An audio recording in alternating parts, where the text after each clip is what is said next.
mulane teng toreko niku napa iku Satoriyah napa toreko napa Satoriyah. Niku nak wiridan niku ya kados teng Imriti, sing aran Imriti nak agamane napa Jurumiyah. Niku derek toreko napa Satoriyah. Yen Satoriyah teng Indonesia niku sing kathah teng Cirebon lan teng Madiun. Ya di antara tarekah muktabarah selain Naqsyabandiyah, ya Qadiriyah niku wonten Sanusiyah, wonten Tijaniyah, wonten apa? Satoriyah. Niku sing diceritakno Imriti fa usyribat makna dhamirisani. Dadi nek ya fa usyribat mongko den asli maknane diombekno mesti den campur apa kulub. Kan hatta nahat qulubuhum linahwihi famin adzi misanihi lam tahwihi. Terus fa usyribat makna dhamirisan. Ya kalau terangno nggih. Dhamirsaan iku ad-dhamiru al-mufassaru bi jumlatin ba'dahu. Eling-eling apa ad-dhamiru al-mufassaru bi jumlatin ba'dahu. Jadi dhamir yang ditafsiri oleh jumlah setelahnya. Ya napa? Oleh jumlah setelah. Jadi misalnya aku ngomong alim tu annahu zaidun alimun. Alim tu ngerti ingsun annahu ing sak temene kelakuan. Ya iku zaidun utai zaid iku alimun wong sing alim. Artinya hu di sini adalah mewakili jumlah setelahnya yang bisa jumlahnya itu banyak. Napa? Banyak. Karena banyak itu tidak tercover ya, tidak termemori oleh hati. Terus orang itu ora iso keucap kabeh. Akhirnya milih mudhamir napa? Sa. Kados ul huwallahu ahad. Ya kul ngucap sira Muhammad huwa utawi dhamirsaan. Ya dadi huwa utawi naki kuno maknane huwa te perkara. Asline ya lucu, perkara apa kan. Maknane sa'an itu satu fakta napa? Al amrul waqi', suatu yang nyata. Huwa utawi sa'an iku ngene. Allahu te Allah iku ahadun dat sing esa sing siji. Allahus somad. Terus Allah penjelasannya lagi lam yalid walam yulad walam yakul lahu kufuwan ahad. Nah, jumlah setelahnya semua itu menjelaskan isinya huwa. Nah, karena hati itu tidak bisa spontan mengingat Allahu ahad, Allahus somad, lam yalid walam yulad walam yakul lahu kufuwan ahad, terus hanya terwakili oleh dhamir sa'an. Ujine apa fa usyribat makna dhamir sa'an. Padha fa'lam annahu la ilaha illallah. Tadi fa'lam mengko ngerti sira Muhammad annahu ing sak temene sa'an. Fakta yang terjadi di alam raya ini apa? Annahu la ilaha illallah. Nah, karena ngelafatkan la ilaha illallah itu susah, apalagi ketika hadir terus kabeh mau digenti dhamir apa? Sa'an. Lah resikone nggih wae akhire wiridane wong Satoriyah hu iku maneh saka lafadz huwa dhamir apa? Sa'an. Ane terus digugat wong sing rapati paham untuk wiridan hahu. Mereka wong Satoriyah nak wiridan ning gone napa gedung utawa teng ngene masjid niku sak masjid napa hu niku hu ngenteni dhamir sa'an sangka fa'lam annahu la ilaha illallah jinapa hatta nahat qulubuhum linahwihi famin azimi sya'nihi lam tahwihi. Karena Allah terlalu agung enggak terwakili oleh semua kata-kata. Akhirnya mau diganti dhamir apa? Sa'an.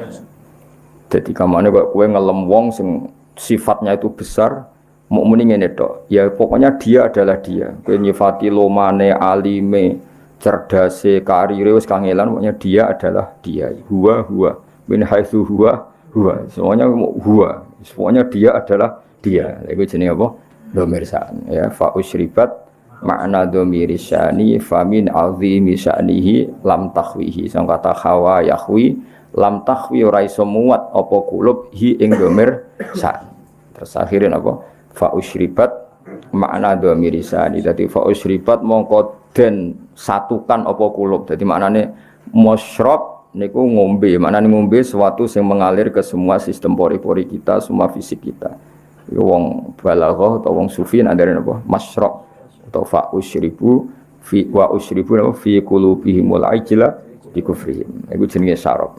Iku wong Arab nak darani Ka'sa Humayyah, Ka'sal maniyah. Dan misalnya wong mati, wong Arab nak darani yo qadza Ka'sal maniyah. Dia sudah merasakan Ka'sal maniyah. Nak wong seneng ya darani Ka'sal mahabbah napa? Kasal mahabbah niku bahasa-bahasa balaghah. Wa basyarat lan ngekei bebungah sapa al jinnu kelompok jin. Bi idzlali zamanihi kelawan wis manjing zamane jin. Mesti jin sudah merasa final karena sesuatu yang dinantikan sudah datang. Wantu hikat lan dadi rusak. Apa al-kahanatu sistem perdukunan. Dados riyen dukun saged ngakses berita langit mergo wonten bocoran saking jin. Tapi sakwise Nabi lahir semua akses ke langit ditutup. Ya semua akses ke langit apa? Ditutup. Terus nak jin kepengen nyadap informasi langit diantem kalian bintang napa? Kalian bintang. Di sini wa khifdhum apa sebutnya rujumal lisyayatin apa? Bintang-bintang itu membalang apa? Setan. Ya, terutama sakwise lahir Kanjeng Nabi Muhammad sallallahu alaihi wasallam. Terus riyen tapi ana hikmahe mulane pangeran nak gawe yo kabeh ana hikmahe. Terus riyen niku jin niku kerjasama kalian dukun. Dukun niku wong paling kena dipercaya riyen. Eling-eling dukun itu dulu orang yang paling bisa dipercaya karena dekne entuk bocoran sangka jin sing iso ngakses napa langit. Dirien lane wong iku ora oleh gedeng dukun nemen-nemen wis ben yo sing dukun wae dadi. So nyai kangelan wis napa dukun. Mergo Allah gawe dukun niku dhisik ya ana hikmahe. Umpama ora ana dukun niku ora ana bocoran ape ana nabi lahir ning napa? Akhir zaman. Iki kalau terangno ge sithik. Dados riyen sedherenge Kanjeng Nabi lahir niku dukun-dukun niku orang yang paling bisa dipercaya. Mergi saged ngakses langit lewat perewangan apa? Jin. Jin iso ndelok ning langit. Nak ning Lauh Mahfuz iku suatu saat ana wong sing jenenge Muhammad. Wonge lahir ning Mekah ngene. Sehingga zaman iku informasi tentang Nabi itu transparan baik dari pendeta kaya Rohibu Bukhaira maupun dari perdukunan. Nggih pun ngoten pangeran ngersakno. Akhire Bani Hashim niku mboten pati dagang, mulane melarat-melarat. Bani Abdi Samsin niku tetep dagang, mergo ngerti nak Muhammad iku ora lahir lewat mereka. Eling-eling ya wae Muhammad bin Abdillah bin Abdul Muthalib bin Hashim. Hashim didulur jenenge Abdi Samsin. Abdi Samsin iki sak turunane termasuk Muayyah, nggih Muawiyah nggih niku bin Abi Sufyan bin Harb nggih bin Umayyah bin Abdi Samsin. Niku ngerti nak turunan Nabi ora bakal ning ndekne, melane tetep nek mati dagang. Sementara Bani Hashim padahal Muhammad bin Abdillah bin Abdul Muthalib bin Hashim. Hashim itu mbah keempat sangka Nabi. Niku pun ngerti tenan nak sampean putune iku bakal dadi nabi. Makanya ora wani lunga. Jadi Hashim wedi kok jangan-jangan era aku. Engko Abdul Muthalib ya wedi, jangan-jangan era aku. Abdullah ya wedi, jangan-jangan sehingga do tengok-tengok ning Mekah. Iku ya beritane sebagian sangka kahin napa? Kahin. Perdukunan. Jadi akhirnya mulai Imam Bukhari itu dikritik ketika istidlal itu mengambil dalil bahwa kesaksian kenabiannya Nabi itu sebagian diomong napa dukun. Hazza itu dukun kahin. Jadi Imam Bukhari menulis di Dalailun Nubuwah, beliau dengan fasihnya ngendikan ketika Abi Sufyan datang Heraklius, beliau datang ke Palestina, teng pemerintahan apa Romawi, Pemerintahan Romawi itu digegerkan oleh informasi nak neng Mekah itu ada orang yang mengklaim dirinya Nabi, ya mengklaim dirinya Nabi. Ya tentu bagi kita tuh nggak ngeklaim banyak Nabi tenan, tapi bagi mereka kan itu klaim. Singkat cerita sudah dengar detail kalau ada orang bernama Muhammad dari suku Quraisy memaklumatkan diri kalau dia seorang Nabi.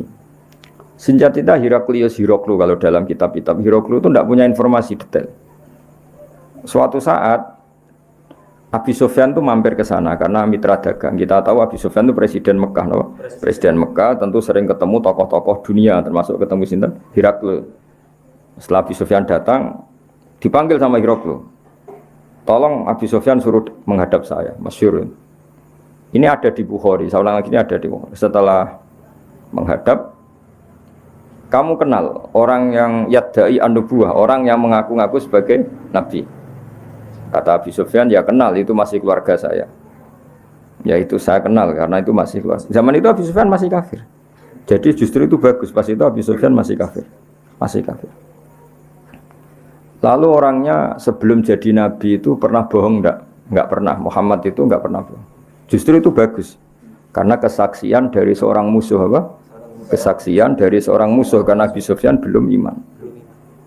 Terus bapaknya Muhammad ada yang pernah jadi raja enggak? Enggak. Mbahnya enggak. Terus pengikutnya itu orang-orang lemah apa orang-orang kuat? Orang-orang lemah. Terus pengikutnya itu apa yang ada yang jadi murtad apa enggak setelah ngikuti Muhammad? Enggak ada yang murtad. Bahkan fanatik sekali dengan Muhammad. Kamane wani mati demi Muhammad. Ya mereka nyebut masih Muhammad, masih jangkar. Sampai terus akhirnya dari sekian pertanyaan itu terus Hiroklu membuat tesis sendiri, membuat kesimpulan sendiri. Itu yang namanya Muhammad itu nabi betul. Seperti sifatnya persis yang saya temukan dalam Taurat.